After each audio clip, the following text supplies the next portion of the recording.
ભરૂચમાં ખાસ મતદાર યાદી સુધારણા સરની કામગીરી અંતર્ગત એન્યુમરેશન ફોર્મ ઓનલાઈન કરવાની કામગીરીની 11મી ડિસેમ્બરની સમયસીમાને હવે માત્ર 2 દિવસ બાકી રહ્યા છે. આ કામગીરી ઝડપથી પૂર્ણ કરવા આખું તંત્ર કામે લાગી ગયું છે. ભરૂચ નગર સેવા સદનની કચેરી ખાતે બીએલઓ અને તેમના સહાયકો જ્યાં જગ્યા મળે ત્યાં બેસી ફોર્મ ઓનલાઈન ભરવાનું કામ કરી રહ્યા છે. બીએલઓ અને સહાયકો ગાદલાઓ અને શેતરંજી પાથરીને એન્યુમરેશન ફોર્મ ઓનલાઈન કરી રહ્યા છે. પાલિકાના સેક્રેટરી, ઉપપ્રમુખ, વિપક્ષી નેતા અને સભાખંડ સહિતની કચેરીમાં કર્મચારીઓ જમીન પર બેસીને કામગીરી કરી રહ્યા છે. એન્યુમરેશન ફોર્મને અપલોડ કરવાની કામગીરી દરમિયાન મતદારનું 2002ની મતદાર યાદીમાં નામને લઈને મુશ્કેલી પડી રહી છે. હાલના મતદારનું નામ 2002ની મતદાર યાદીમાં મળી જાય તો એક ફોર્મ 7 થી 8 મિનિટમાં અપલોડ થઈ જાય છે, પણ જો નામ ન મળે તો વિલંબ થાય છે. એક કર્મચારી દિવસમાં સરેરાશ રોજના 100 જેટલા ફોર્મ અપલોડ કરે છે. ભરૂચ જિલ્લામાં અત્યાર સુધી થયેલ એસઆઈઆરની કામગીરી પર નજર કરીએ તો કુલ 13,10,600 મતદારોની પૈકી 13,08,077 એટલે કે 99.81% મતદારોના એન્યુમરેશન ફોર્મ ડિજિટલાઇઝેશનની કામગીરી આજ દિન સુધી પૂર્ણ કરવામાં આવી છે.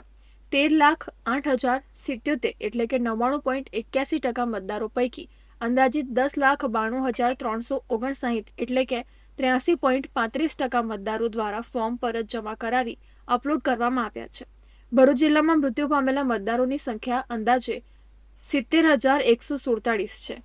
મળી ન આવતા હોય તેવા ગેરહાજર મતદારોની સંખ્યા અંદાજિત 28,212 છે. કોઈ વ્યક્તિ હોય જે હજુ બી એનો ફોર્મ એને પોતાની જોડે રાખ્યું હોય તો એને જેટલી ખબર પડે એટલી વિગતો ભરીને બીએલઓની મદદથી ફોર્મ પરત કરી શકે છે. ભરૂચ જિલ્લામાં 3,40,000 ફોર્મ થોડાક અધૂરા ભરેલા અમને મળ્યા હતા. તે પૈકી અમે 2 લાખ જેવા મતદારોનું પોતે વિગતો ગોતી ઝુંબેશ સ્વરૂપે ભરીને અમે એ આંકડો 1,57,000 સુધી લઈ ગયા છે. એટલે આ નેક્સ્ટ ફેઝમાં ફક્ત ને ફક્ત 1,57,000 જે વ્યક્તિઓ છે જેને પોતાની 2002ની કોઈ વિગતો નથી આપી એને જ નોટિસ ઇસ્યુ કરવામાં આવશે અને સતત એ પ્રક્રિયા ચાલુ છે કે અમને જો એનો ડેટા મળી જાય તો એને અમે બરાબર આ વસ્તુમાંથી એને બાકાત રાખીશું. હવે નમ્ર અપીલ છે કે ભાઈ જો 2 દિવસ બાકી છે, 10 તારીખ ને 11 તારીખ, એટલે જેટલા બી ભરૂચના વાસીઓ હોય જેને હજુ પોતાનું મતદારી ફોર્મ ગણતરી ફોર્મ જે પાછું ના આપ્યું હોય તો પાછું આપી દે, જેથી એમનું નામ ડ્રાફ્ટ યાદીમાં 16 તારીખે પ્રસિદ્ધ થઈ જાય. જો કોઈ બી વ્યક્તિ પોતાનો ફોર્મ પાછો સબમિટ કરશે નહીં તો એ માણસનું નામ મતદાર યાદીમાંથી કમી થઈ જવાનું રહેશે.